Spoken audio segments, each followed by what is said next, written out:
Assalamualaikum warahmatullahi wabarakatuh. Selamat malam, para pendengar setia, kisah misteri, di Shyfeless Channel, serta para pembaca sekalian yang tengah menemani malam ini di shyfeless.com.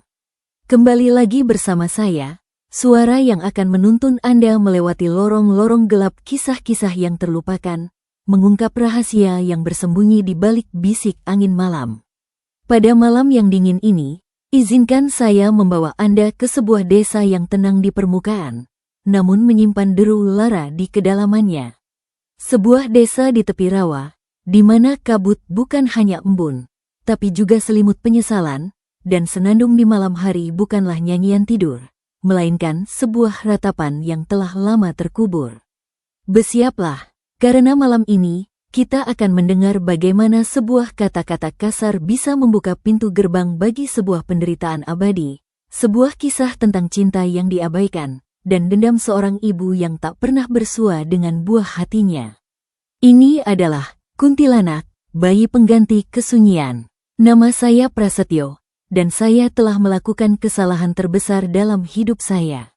Semuanya bermula dari kata-kata bodoh yang terucap dari mulut saya sendiri. Kata-kata yang kini menghantui setiap napas saya, seperti aroma tanah basah yang menempel di baju dan tak bisa hilang. Mas, jangan tinggalkan ibu sendirian. Aku takut. Suara Melati, istri saya yang sedang mengandung 7 bulan, terdengar lemah dari balik pintu kamar. Suaranya serak, seperti baru saja menangis. Saya bisa membayangkan bagaimana wajahnya pucat, matanya yang sayu menatap kosong, mencari perlindungan yang tidak saya berikan. Alah, lebay, perasaan ibu hamil gak selemah itu, kamu aja yang berlebihan, jawab saya dengan nada kesal, tanpa menoleh sekalipun. Waktu itu, saya sedang sibuk memeriksa dokumen proyek konstruksi di ruang kerja kecil kami. Pikiran saya dipenuhi deadline dan tekanan dari klien, sampai-sampai saya mengabaikan ketakutan yang jelas terpancar dari mata istri saya sendiri. Bau kertas baru dan tinta printer yang menempel di ruangan itu seolah menenggelamkan aroma bunga melati yang biasanya Melati pakai di rambutnya. Melati terdiam sejenak. Saya bisa mendengar tarikan napasnya yang tercekat, sebelum dia berbisik pelan. Tapi, Mas, akhir-akhir ini aku sering dengar suara-suara aneh. Seperti ada yang menyanyi di malam hari. Suara perempuan. Suhu badanmu lagi tinggi, jadi berhalusinasi. Potong saya dengan cepat, masih fokus pada kolom angka di layar laptop. Aku harus meeting online dengan kontraktor jam 10 malam ini. Kamu tidur saja dulu. Saya masih ingat bagaimana Melati memandang saya dengan mata berkaca-kaca sebelum menutup pintu kamar perlahan. Bunyi klik dari pegangan pintu itu terasa seperti suara peti mati yang ditutup. Saat itu, saya sama sekali tidak menyadari bahwa itu akan menjadi terakhir kalinya saya melihatnya utuh, sebelum segalanya berantakan.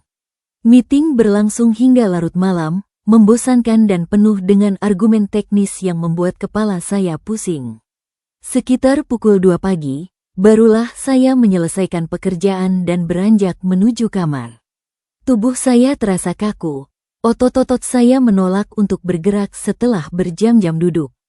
Pintu kamar terbuka lebar, hal yang tidak biasa karena Melati selalu menutupnya rapat-rapat, takut dengan serangga atau angin malam. Tempat tidur kosong, selimut berantakan di lantai, terguling seperti tubuh yang tak berdaya. Melati, panggil saya. Suara mulai gemetar. Kegembiraan karena menyelesaikan pekerjaan langsung sirna, digantikan oleh rasa cemas yang aneh. Tidak ada jawaban. Saya menelusuri setiap sudut rumah 2 lantai yang kami bangun di tepi rawa desa Sukamulya ini. Dapur kosong, hanya tinggal sisa teh hangat di cangkir yang sudah dingin. Kamar mandi kosong, airnya masih menetes dari keran yang tidak dipasang dengan baik. Ruang tamu kosong, sofa besar tampak menyeramkan di bawah cahaya redup lampu tidur. Jendela belakang terbuka, tirai putihnya berkibar-kibar diterpa angin malam yang dingin menusuk tulang, membawa aroma lumpur dan daun membusuk dari rawa. Melati, teriak saya, panik mulai menyergap. Suara saya bergetar, memecah keheningan malam yang hanya diisi oleh desau angin dan kodok. Saya berlari keluar rumah, menerobos kabut tebal yang menyelimuti pekarangan. Tanah bekas rawa ini selalu lembab, bahkan di musim kemarau sekalipun, menempel di sepatu saya dan membuatnya terasa berat. Suara kodok dan jangkrik bersahutan, menciptakan simfoni alam yang terasa mengancam, tapi tidak ada tanda-tanda keberadaan istri saya. 3 jam pencarian sia-sia. Dengan jantung berdebar kencang, saya membangunkan tetangga terdekat, Pak RT dan beberapa warga lain. Wajah-wajah mengantuk berubah menjadi cemas ketika mendengar Melati, seorang perempuan hamil 7 bulan, hilang di malam hari. Hamil 7 bulan hilang di malam hari? Astaga, Prasetyo, apa-apaan ini? Hardik Budarmi, tetangga sebelah rumah kami yang terkenal paling cerewet di kampung. Matanya melotot, suaranya yang biasanya nyaring terdengar serak karena kaget. Pencarian dilanjutkan dengan obor dan senter. Cahaya-cahaya kecil itu menari-nari di kegelapan, menciptakan bayangan-bayangan aneh di pepohonan dan semak belukar.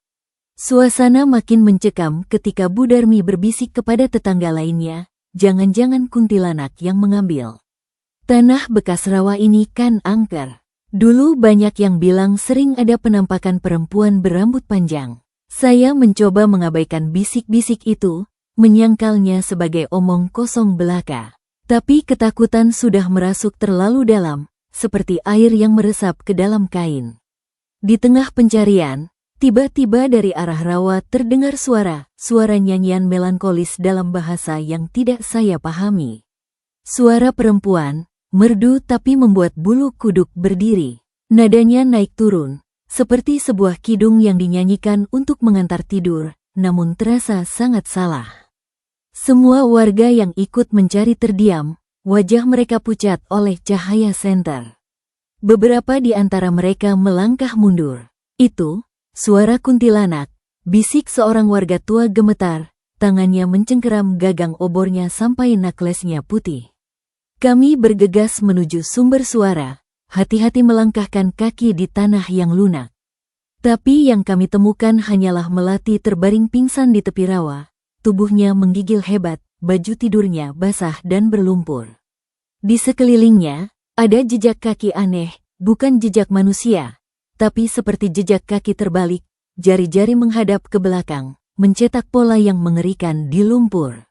Saya menjatuhkan diri, memeluk istri saya yang tak sadarkan diri. Bau lumpur dan bunga rawa yang menyengat menempel di bajunya. Air mata mulai mengalir deras, membasahi baju Melati yang sudah basah kuyup. Maafkan Mas, Mel, maafkan Mas, isak saya berulang-ulang. Tapi Melati tetap tak bergerak, hanya terdengar desisan napasnya yang lemah. Budarmi mendekat, matanya menyiratkan campuran rasa iba dan marah. Salah sendiri menjadi suami kok gak perhatian ke istri. Giliran diculik jin baru takut kehilangan. Tetangga lainnya ikut mengangguk, pandangan menghakimi tertuju pada saya. Dalam pelukan saya, Melati bergerak sedikit, bibirnya bergetar seakan ingin berkata sesuatu, tapi tak ada suara yang keluar. Hanya desahan napas pendek dan tersendat. Dan di kejauhan, dari arah rawa yang gelap, suara nyanyian itu kembali terdengar, lebih dekat kali ini, seakan penyanyinya sedang berdiri tepat di balik pepohonan, mengawasi kami semua dengan mata yang tak terlihat. Keesokan harinya, kabar tentang hilangnya Melati sudah menyebar ke seluruh desa Sukamulya layaknya api di hutan kering. Desa kecil yang biasanya tenang ini tiba-tiba dipenuhi bisik-bisikan, spekulasi, dan cerita-cerita mistis yang semakin hari semakin mengerikan. Setiap sudut warung, setiap pertemuan arisan, bahkan saat mencuci di sungai, topiknya hanya satu, Melati, istri Prasetyo yang diculik kuntilanak. Budarmi, seperti biasa, menjadi penyebar berita utama. Pagi itu, dia bergegas menuju warung kelontong milik Haji Usman di ujung desa. Warung itu bukan hanya tempat berbelanja, tapi juga pusat informasi segala hal yang terjadi di Sukamulya. Bau kopi dan bawang goreng menyeruak saat Budarmi melangkah masuk. Pak Haji tahu nggak soal Melati? Katanya dia diculik jin. Loh, ih, serem banget. Budarmi langsung membuka percakapan begitu kakinya melangkah masuk, tanpa basa-basi. Jin itu katanya jatuh cinta sama Melati. Makanya diambil. Haji Usman, pria berusia 50-an dengan kacamata tebal dan jenggot yang sudah memutih, menghela napas. Astagfirullah, yang bener, Bu Darmi. Maaf ya, semalam saya nggak ikut nyari Melati. Maklum, saya sibuk ngurus barang dagangan dan persiapan pengiriman. Gak apa-apa, Pak Haji. Lagi pula Melati udah selamat. Untung aja nggak berakhir kayak Bu Srinah dulu. Bu Darmi menurunkan suaranya, mata berkedip-kedip penuh makna, seperti berbagi rahasia besar. Semua orang di Sukamulya tahu kisah Bu Srinah. 20 tahun lalu, perempuan itu hilang selama seminggu dan ditemukan di rawa dalam keadaan tak bernyawa, dengan ekspresi teror membeku di wajahnya. Konon, rohnya masih gentayangan di sekitar rawa, mencari bayinya yang hilang. Haji Usman mengusap janggutnya, matanya menerawang sejenak. Saya jadi ingat, waktu Melati belanja banyak buat keperluan 7 bulanan. Jarang banget dia keluar rumah. Sekali belanja, langsung 8 juta. Saya sampai kaget. Suami saya juga datang ke syukurannya. Bu, sambung Bu Darmi, suaranya semakin bersemangat. Tapi aneh, suaminya Melati malah gak ada di rumah. Masa iya begitu? Tetangganya, Bu Santi, ibu tahu kan? Iya, tahu Bu. Kenapa? Katanya, Melati masak semua makanan untuk acaranya sendirian. Ih, tega banget suaminya gak bantuin.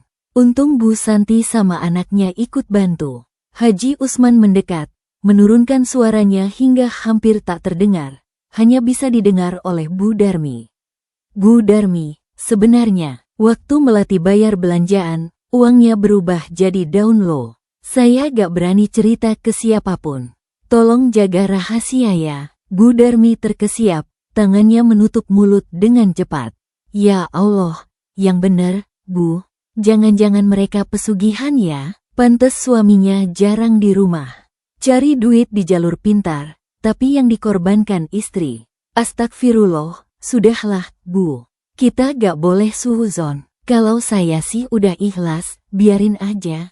Nanti juga Allah ganti rezeki yang lebih banyak, kata Haji Usman. Meski matanya masih menunjukkan kegelisahan yang ia coba sembunyikan. Percakapan mereka terhenti ketika Bu Ratih, tetangga dari ujung desa yang lain, datang berlari-lari kecil, wajahnya merah karena terburu-buru. Perempuan ini tak kalah heboh dalam urusan menyebarkan gosip. Pak Haji, Bu Darmi, tahu nggak apa yang sebenarnya terjadi sama Melati? Teriak Bu Ratih begitu sampai di depan warung, napasnya tersengal-sengal. Tahu, Bu, dia diculik jin, kan? Jawab Bu Darmi cepat, sedikit kesal karena kedatangannya menginterupsi cerita seru tentang uang yang berubah jadi daun. Bukan, Bu, sebenarnya Melati bilang selama 2 hari itu dia ke rumah sakit.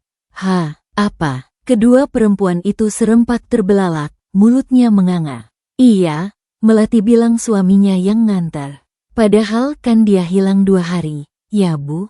Prasetyo juga ikut nyari-nyari. Aneh banget, kata Bu Ratih, menikmati perhatian yang ia dapatkan. Aneh banget sih keluarga itu, gumam Bu Darmi. Alisnya berkerut, otaknya berputar mencari makna di balik kejadian aneh ini. Bu Ratih menarik napas panjang, lalu mulai bercerita dengan semangat. Begini ceritanya, waktu Melati pulang dari masjid, katanya dia merasa makin gak kuat. Perutnya sakit, batuknya parah, Bu. Sempat ada tetangga nawarin nganter ke rumah sakit, tapi Melati gak mau tanpa izin suaminya. Di tengah jalan, tiba-tiba Prasetyo muncul dan langsung bawa dia ke rumah sakit di kota.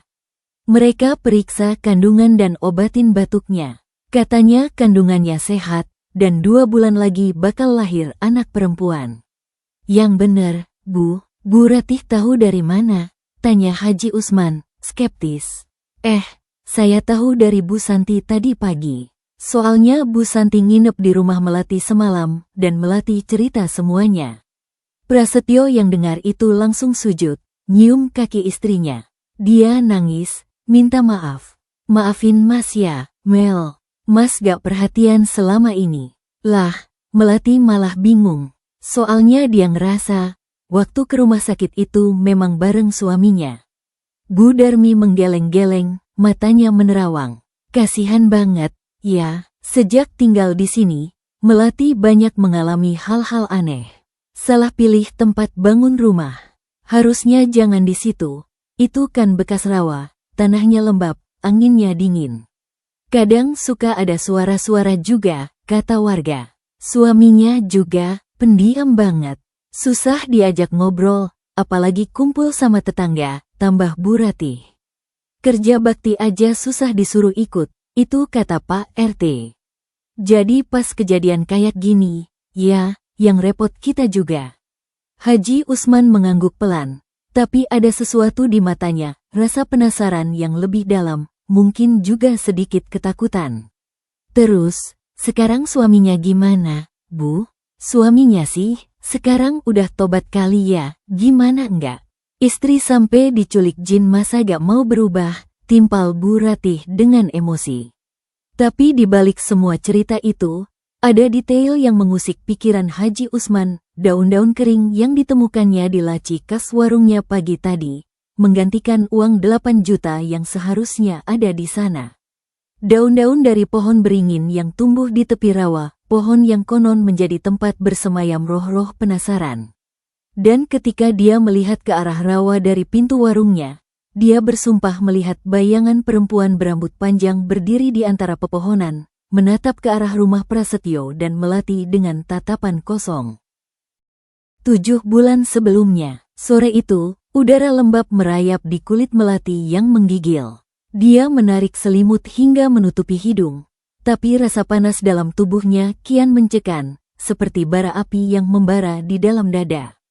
Pelipisnya basah oleh keringat dingin yang terus mengucur meski kipas angin berputar di atas tempat tidur dengan suara berderak monoton. Huwek, tubuhnya menunduk di pinggir tempat tidur, mual tak tertahankan. Huwek, huwek, isi perutnya seperti memberontak. Meski perutnya baru menunjukkan sedikit gembung kehamilan 4 bulan yang masih tersembunyi rapat dari tetangga. Hanya Prasetyo dan dia yang tahu, plus bidan desa yang memeriksa 2 minggu lalu. Melati menatap bayangannya di cermin rias di seberang kamar. Wajahnya pucat, bibir kering pecah-pecah, dan mata sayu dengan lingkaran hitam tebal. Rambut hitamnya yang biasanya terurai indah kini kusut tak terurus, menempel di kening yang berbasah keringat. Mual banget, kepala juga pusing, gumamnya serak, tangan menekan pelipis yang berdenyut-denyut. Setiap gerakan terasa berat, seperti berenang di lautan sagu. Dia mencoba berdiri, tapi dunia berputar. Rumah 2 lantai yang seharusnya menjadi impian mereka, dibangun di atas tanah warisan orang tua Prasetyo, kini terasa seperti sangkar besar yang dingin dan menyepian. Lokasinya yang di tepi rawa memang lebih murah, tapi konsekuensinya adalah kelembapan yang selalu tinggi, kabut pagi yang tebal, dan suara-suara aneh di malam hari yang membuatnya sulit tidur. Melati berjalan terlatih menuju jendela kamar, membukanya perlahan. Angin sore berhembus masuk, membawa aroma tanah basah dan bunga-bunga liar yang tumbuh di rawa. Aroma itu biasanya menenangkan, tapi sekarang terasa menyengat, seperti peringatan. Di kejauhan, matahari mulai tenggelam, meninggalkan warna jingga dan ungu di langit, sebuah pemandangan yang indah namun terasa melankolis. Lalu dia mendengarnya lagi, suara nyanyian, sangat pelan, hampir seperti bisikan, tapi jelas terdengar. Suara perempuan, menyanyikan lagu dalam bahasa yang tidak dikenali Melati. Nadanya melankolis, penuh kesedihan yang dalam, seakan penyanyinya telah menangis selama berabad-abad. Lagu itu tidak memiliki ritme yang jelas, hanya nada-nada yang melambung tinggi lalu jatuh, seperti ratuan yang disamarkan. Melati merapatkan jendela dengan gemetar. Suara itu datang dari arah rawa, seperti biasa. Sejak mereka pindah ke rumah ini 3 bulan lalu, suara itu menjadi pengiring malam-malamnya. Kadang hanya sesekali, kadang berjam-jam tanpa henti, membuat Melati menutup telinga dengan bantal. Prasetyo, panggilnya lemah, tapi suaminya sedang berada di lantai bawah, sibuk dengan laptop dan dokumen-dokumen proyek. Sejak pindah ke desa ini, Prasetyo semakin jarang di rumah. Pekerjaannya sebagai kontraktor mengharuskannya sering bolak-balik ke kota, dan ketika di rumah, perhatiannya selalu terbagi, tercurah pada layar laptop atau panggilan telepon. Melati kembali ke tempat tidur, menarik selimut hingga menutupi kepala. Dia mencoba mengabaikan suara nyanyian itu, mencoba meyakinkan diri bahwa itu hanya angin yang melintas melalui bambu-bambu di rawa, atau mungkin suara binatang malam yang aneh. Tapi hatinya tahu itu bukan hal biasa. Ada emosi dalam nyanyian itu, kesedihan yang begitu nyata hingga membuat dada Melati sesak. 2 minggu setelah mereka pindah, Melati menemukan sesuatu di belakang rumah, sebuah batu nisan kecil, hampir tertutup tanah dan lumut. Tulisan di atasnya sudah kabur, tapi masih bisa terbaca. Srinah tahun 1978 sampai tahun 1999 terbaring di rawa kesendirian. Dia tidak pernah memberitahu Prasetyo tentang penemuan itu, takut suaminya akan menganggapnya paranoid atau gila. Suara nyanyian semakin keras, seakan mendekati rumah. Nada-nada itu semakin jelas, seperti penyanyinya berada tepat di luar jendela kamarnya. Melati memejamkan mata erat-erat, tangan menutupi telinga. "Tolong, pergi," bisiknya. Suaranya tertahan oleh selimut. Tiba-tiba, suara itu berhenti. Keheningan yang muncul justru lebih mencekam. Melati membuka mata perlahan, mengintip dari balik selimut. Kamar sudah gelap, matahari sepenuhnya tenggelam. Hanya cahaya remang-remang dari lampu jalan yang masuk melalui celah jendela, menciptakan bayangan-bayangan aneh di dinding. Dan di sudut kamar, di depan cermin rias, ada bayangan. Bukan bayangannya sendiri. Bayangan itu lebih tinggi, rambutnya terurai panjang hingga pinggang, tubuhnya kurus. Bayangan itu diam saja, menatap ke arah tempat tidur dengan posisi yang tegak, tidak bergerak sama sekali. Melati membeku, napasnya tertahan di tenggorokan. Dia mencoba berteriak, tapi suaranya hilang, tersedot oleh ketakutan. Mencoba bergerak, tapi tubuhnya seperti dilumpuhkan oleh kekuatan tak terlihat. Bayangan itu perlahan menoleh. Meski Melati tidak bisa melihat wajahnya, hanya siluet hitam melawan cahaya redup dari luar. Lalu, dengan gerakan sangat lambat, bayangan itu mengangkat tangan, menunjuk ke arah perut Melati. Pada saat yang bersamaan, Melati merasakan tendangan pertama dari bayi dalam kandungannya, tendangan kuat yang tidak biasa untuk usia kehamilan 4 bulan. Tendangan itu terasa keras, seperti sebuah peringatan. Bayangan itu kemudian menghilang, menyatu dengan kegelapan secepat ia muncul. Melati baru bisa bernapas lagi setelah beberapa menit, tubuhnya basah oleh keringat dingin. Dia menyalakan lampu kamar dengan gemetar, memastikan tidak ada siapa-siapa di kamar. Cermin rias hanya memantulkan bayangannya sendiri yang ketakutan, wajah pucat dengan mata terbelalak. Tapi di lantai, tepat di depan cermin, ada sesuatu. Beberapa helai rambut hitam panjang, bukan rambut Melati yang hanya sebahu. Dan di samping rambut-rambut itu, ada daun beringin kering, sama seperti daun-daun yang banyak tumbuh di pohon besar di tepi rawa. Melati mengambil daun itu dengan tangan gemetar. Saat disentuh, daun itu hancur menjadi debu halus, bertebaran di udara seperti abu, meninggalkan aroma aneh yang tidak bisa dijelaskan. Malam itu, Melati tidak bisa tidur. Dia duduk di tempat tidur, memeluk bantal erat-erat, menatap pintu kamar sepanjang malam. Dan di luar, suara nyanyian itu kembali terdengar, lebih dekat kali ini, seakan penyanyinya sedang berdiri tepat di bawah jendela kamarnya, menyanyikan lagu kesedihan untuk bayi dalam kandungannya. 2 hari setelah kejadian di rawa, perubahan mulai terlihat pada diri saya.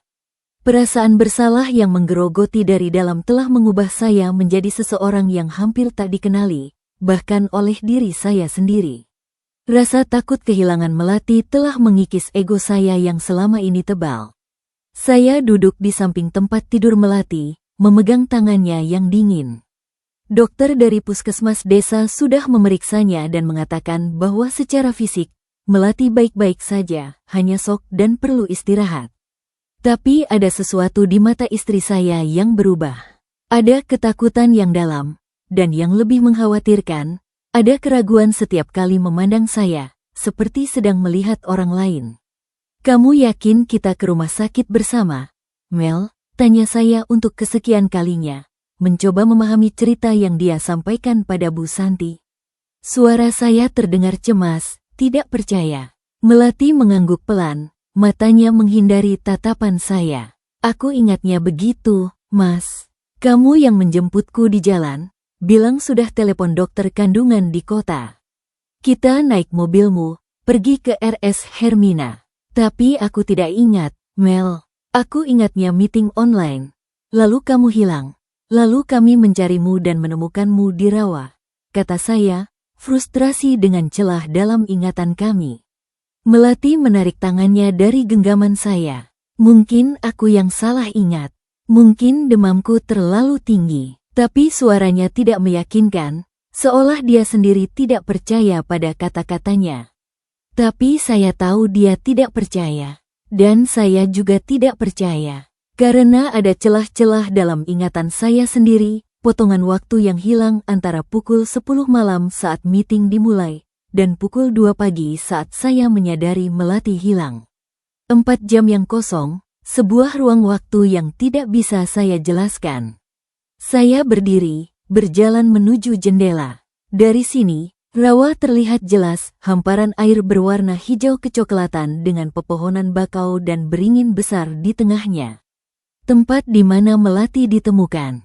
Tempat di mana warga desa percaya roh-roh penasaran bersemayam. Aroma rawa yang biasanya saya abaikan sekarang terasa sangat menyengat, seperti aroma bahaya. Kita harus pindah, Mel, kata saya tiba-tiba, tanpa berpikir panjang. Keputusan itu keluar begitu saja, seperti sebuah insting yang kuat. Melati menatap saya, terkejut. Pindah, tapi rumah ini tidak sehat untukmu. Untuk kita, untuk bayi kita. Saya menoleh padanya, mata saya pasti. Aku akan cari kontrakan di kota. Atau kalau perlu, kita tinggal sementara di rumah orang tuamu di Bandung. Tapi pekerjaanmu, Mas, proyek-proyekmu di sini, sekarang kamu dan bayi yang penting. Kalimat itu terasa asing di mulut saya. Selama ini, pekerjaan selalu menjadi prioritas. Tapi melihat Melati terbaring lemah, ingatannya tercampur aduk, saya menyadari betapa egoisnya saya selama ini. Melati tersenyum kecil, air mata menggenang di matanya. Terima kasih, Mas. Tapi senyum itu pudar ketika suara nyanyian kembali terdengar dari kejauhan. Nyanyian melankolis yang sama, yang kini sudah saya kenali. Melati mengeras, tangannya mencengkeram selimut. Saya juga mendengarnya, suara perempuan, merdu tapi menyeramkan, datang dari arah rawa. Saya bergegas menutup jendela, mengunci rapat-rapat. Itu apa, Mel? Kamu sering dengar suara itu? Dia mengangguk, tak bisa berkata-kata, wajahnya pucat. Kenapa tidak pernah bilang? Kamu selalu sibuk, Mas. Dan, aku takut kamu tidak percaya. Takut kamu bilang aku berhalusinasi karena hamil. Rasa bersalah yang lain menusuk saya, lebih tajam dari sebelumnya. Saya mendekat, memeluknya erat. Aku minta maaf, Mel. Aku janji, semua akan berubah. Hari-hari berikutnya, saya mencoba menepati janji itu. Saya mengurangi jam kerja, menolak proyek baru, lebih banyak di rumah. Saya memasak untuk Melati, meski hasilnya seringkali tidak edible, membacakan buku untuk calon bayi kami, menemani Melati berjalan-jalan kecil di pagi hari, menjauh dari tepi rawa. Tapi desa kecil punya caranya sendiri untuk mengingatkan kita pada masa lalu. Setiap kali saya pergi ke warung, ke pasar, atau sekadar berjalan menyusuri jalan desa, saya merasakan tatapan. Tatapan penuh penilaian dari tetangga-tetangga yang sudah mendengar cerita tentang Melati yang diculik jin. Bisik-bisik yang berhenti ketika saya mendekat. Senyum palsu yang diberikan seolah-olah mereka tidak baru saja membicarakan keluarga saya. Puncaknya terjadi ketika saya bertemu Haji Usman di warungnya. Saya sedang membeli beberapa kebutuhan untuk Melati ketika dia memanggil saya. Prasetyo, nak, panggilnya ketika saya membayar belanjaan. Suaranya rendah, serius. Boleh Haji ngobrol sebentar?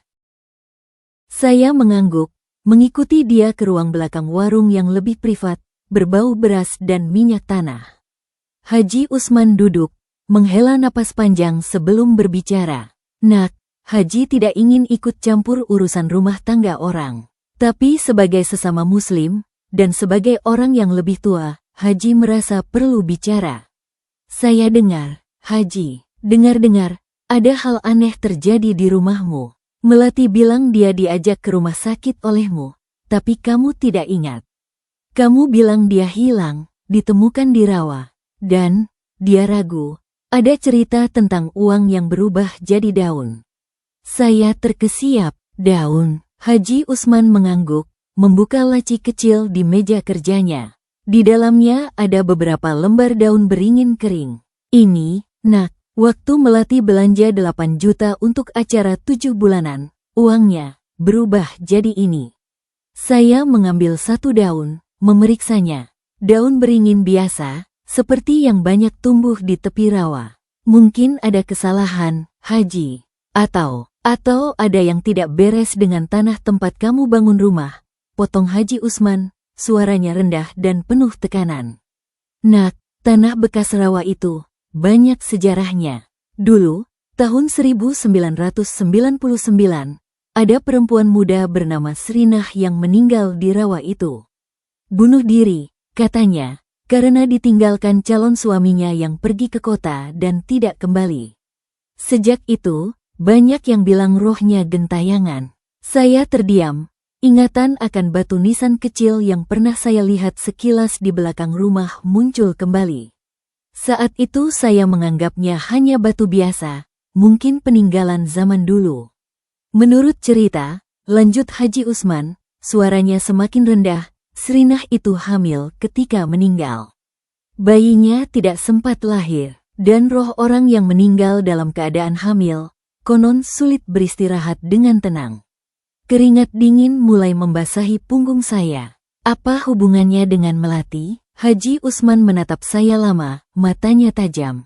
Melati juga hamil, dan rumahmu dibangun tepat di tempat pondok Srinah dulu berdiri.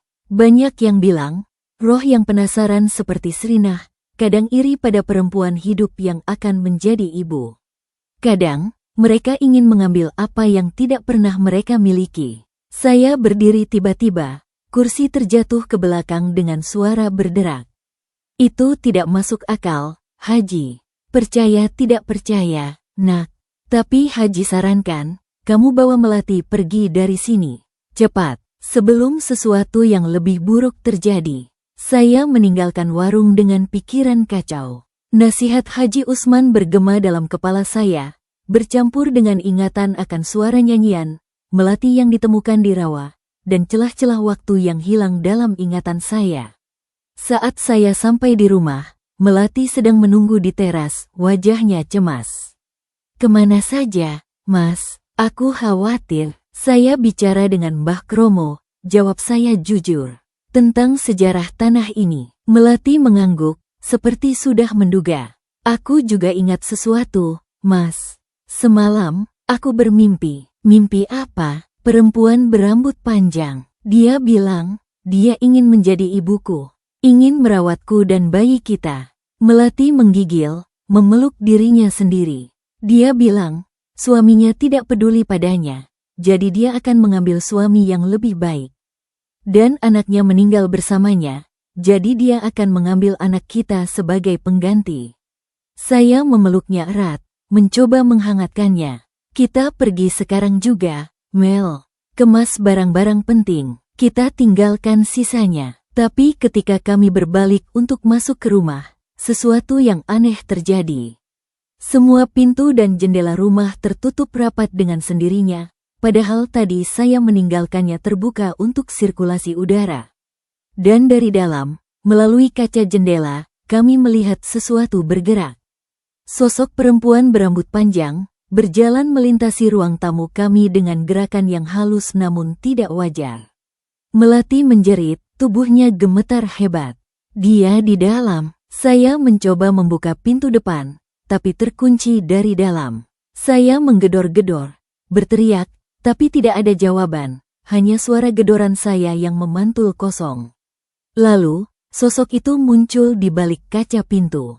Wajahnya kali ini terlihat wajah cantik tapi pucat, mata hitam kosong tanpa cahaya, bibir biru.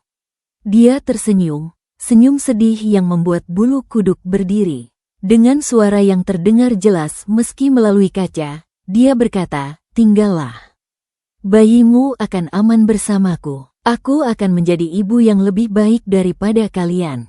Melati pingsan di pelukan saya. Saya menjerit minta tolong, berharap ada tetangga yang mendengar. Tapi sepertinya seluruh desa sedang sepi, seakan semua orang menjauhi rumah kami yang terkutuk. Dan ketika saya menoleh ke arah rawa, saya melihatnya, puluhan sosok-sosok bayangan, berdiri di tepi rawa, menatap ke arah rumah kami. Seakan seluruh roh di tempat itu berkumpul, menyaksikan perebutan antara yang hidup dan yang mati. Keesokan paginya, keputusan sudah bulat. Saya akan membawa Melati pergi dari desa Sukamulya, menjauh dari rawa, dari rumah ini, dari segala kenangan buruk yang mulai menggerogoti kesehatan mental kami berdua. Kalung perak itu di saku celana saya terasa berat, seperti beban baru yang harus saya pikul. Tapi sebelum itu, ada satu hal yang harus saya lakukan, mencari tahu kebenaran tentang Srinah. Saya butuh lebih dari sekadar gosip dari warung. Saya butuh seseorang yang benar-benar tahu. Dengan kalung perak tua di saku, saya pergi menemui sesepuh desa, Mbah Kromo. Pria berusia 80 tahun ini tinggal di ujung desa yang lain, jauh dari rawa, di sebuah rumah sederhana yang dikelilingi kebun sayur yang terawat rapi. Rumahnya terasa damai, jauh dari tekanan yang saya rasakan di rumah saya sendiri. Mbah Kromo sedang duduk di beranda, mengunyah sirih ketika saya datang. Matanya yang keriput menyipit ketika melihat saya, seolah sudah tahu saya akan datang. "Prasetyo, anak muda yang bangun rumah di tanah bekas rawa," gumamnya, suaranya serak namun tegas. "Saya perlu bertanya, Mbah, tentang sejarah tanah tempat rumah saya berdiri." Mbah Kromo mengangguk pelan, mengisyaratkan saya duduk di kursi kayu di sebelahnya. "Sudah kuduga kau akan datang. Setelah kejadian dengan istrimu, semua orang di desa membicarakannya. Angin membawa cerita dengan cepat di desa kecil ini. Saya dengar tentang seorang perempuan bernama Srinah, yang meninggal di rawa tahun 1999. Wajah Mbah Kromo berubah menjadi sedih. "Srinah, anak yang malang. Dia seperti cucuku sendiri. Ibunya meninggal ketika dia kecil, ayahnya pergi ke kota dan tidak kembali. Srinah dibesarkan oleh neneknya, tapi neneknya juga meninggal ketika Srinah remaja. Anak itu tumbuh tanpa kasih sayang yang lengkap. Dia tinggal sendirian di pondok kecil di tepi rawa, pondok yang sekarang menjadi lokasi rumahmu," lanjut Mbah Kromo, matanya menatap jauh, seolah melihat masa lalu. "Srinah bekerja sebagai penjahit, hidup sederhana, sampai dia bertemu dengan seorang pemuda dari kota yang sedang penelitian di rawa kita. Namanya Agus, kalau tidak salah. Pria tampan, pandai bicara, yang membuat Srinah jatuh cinta. Saya mendengarkan dengan saksama, jantung saya berdebar. Mereka jatuh cinta. Agus berjanji akan menikahi Srinah, membawanya ke kota, menjauhkannya dari desa ini. Tapi sebelum itu, dia harus menyelesaikan penelitiannya. Beberapa bulan kemudian, Srinah hamil. Mbah Kromo menghela napas berat, napasnya terdengar seperti angin. Dia menunggu Agus kembali, tapi pemuda itu tidak pernah datang. Surat-suratnya tidak dibalas. Srinah semakin stres, terutama ketika warga desa mulai membicarakannya, perempuan tidak bersuami yang hamil di luar nikah. Waktu itu, pandangan masyarakat sangat kejam. Lalu, desak saya ketika Mbah Kromo terdiam lama, wajahnya dipenuhi kesedihan. Suatu malam, Srinah menghilang. 2 hari kemudian, tubuhnya ditemukan di rawa. Dia gantung diri di pohon beringin besar itu. Mbah Kromo menunjuk ke arah rawa. Dia meninggal bersama bayi dalam kandungannya. Dan sejak itu, rohnya tidak pergi. Dia terperangkap di antara dunia, tidak bisa menerima kematian dan penderitaannya. Saya mengeluarkan kalung perak dari saku. Apakah Mbah mengenal ini? Mbah Kromo terkesiap, tangannya gemetar ketika mengambil kalung itu. Matanya membesar. Ini kalung yang Agus berikan pada Srinah. Dia selalu memakainya. Dia sangat bangga dengan kalung itu.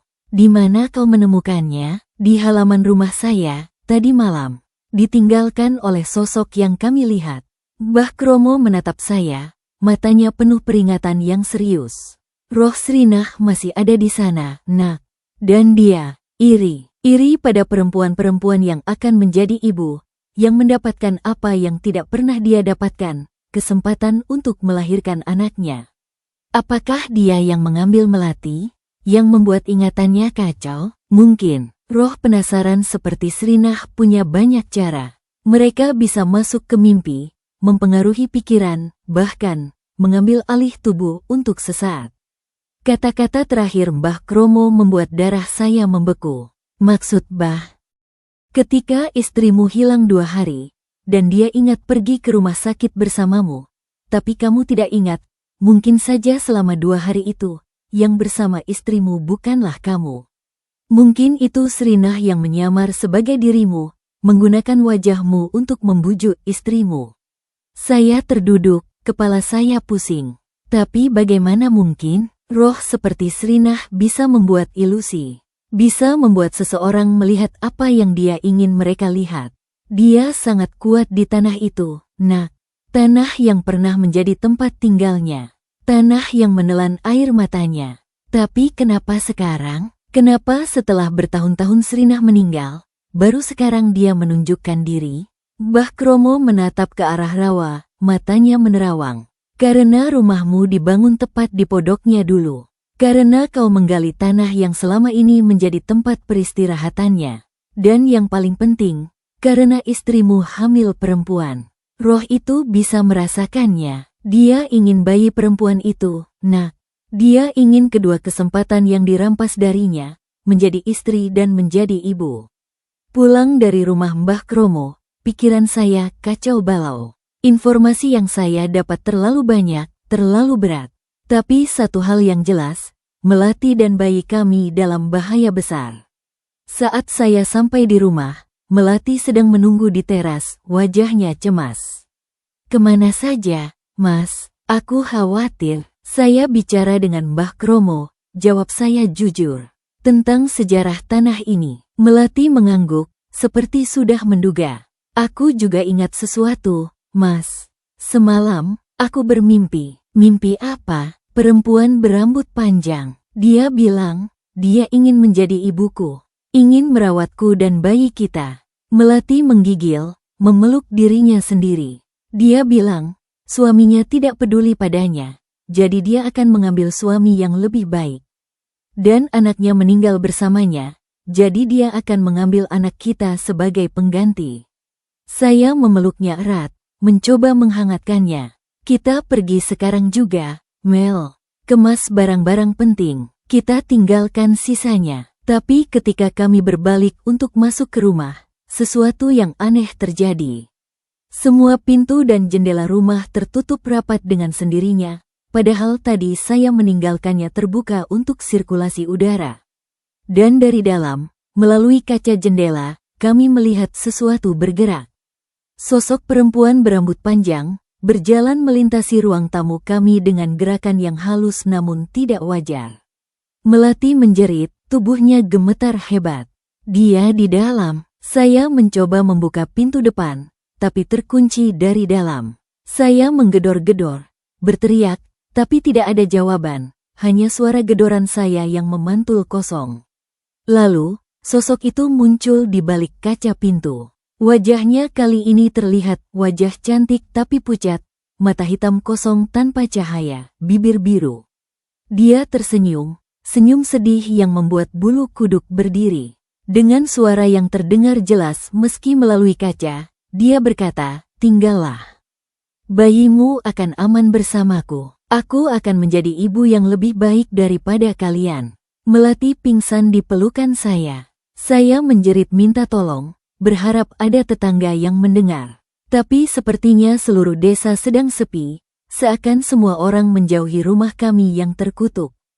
Dan ketika saya menoleh ke arah rawa, saya melihatnya, puluhan sosok-sosok bayangan, berdiri di tepi rawa, menatap ke arah rumah kami. Seakan seluruh roh di tempat itu berkumpul, menyaksikan perebutan antara yang hidup dan yang mati. Dan di sana, di balik pintu yang dikunci dari dalam, sosok Srinah menatap mereka dengan senyum penuh kemenangan, siap menyambut mereka ke dalam penderitaan abadinya. Dan disinilah, kawan-kawan, cerita kita berhenti sejenak. Rumah yang seharusnya menjadi surga bagi Prasetyo dan Melati kini berubah menjadi penjara. Mereka tidak lagi melawan hantu yang tak terlihat, melainkan melawan dendam kesunyian yang telah berakar selama puluhan tahun di dasar rawa. Srinah tidak lagi ingin menakut-nakuti, dia ingin mengambil. Dia menginginkan bayi di dalam rahim Melati sebagai pengganti bayi yang ia kubur bersama kesedihannya. Akankah mereka bisa melarikan diri dari kutukan ini? Ataukah nasib malang yang menimpa Srinah 20 tahun lalu akan kembali berulang, dengan Melati dan bayinya sebagai korbannya? Rasa penasaran Anda pasti mulai memuncak, bukan? Terima kasih telah menyimak kisah Prasetyo dan Melati di Shyflash Channel, serta bagi pembaca setia di shyflash.com hingga titik ini. Untuk menemukan jawabannya, pastikan Anda tidak ketinggalan kelanjutan cerita ini. Berikan kami dukungan dengan menekan tombol like, menulis komentar, dan membagikan cerita ini. Dukungan Anda adalah energi bagi kami untuk terus bercerita. Sampai jumpa kembali di perjalanan mereka melawan sang bayi pengganti kesunyian. Wassalamualaikum warahmatullahi wabarakatuh.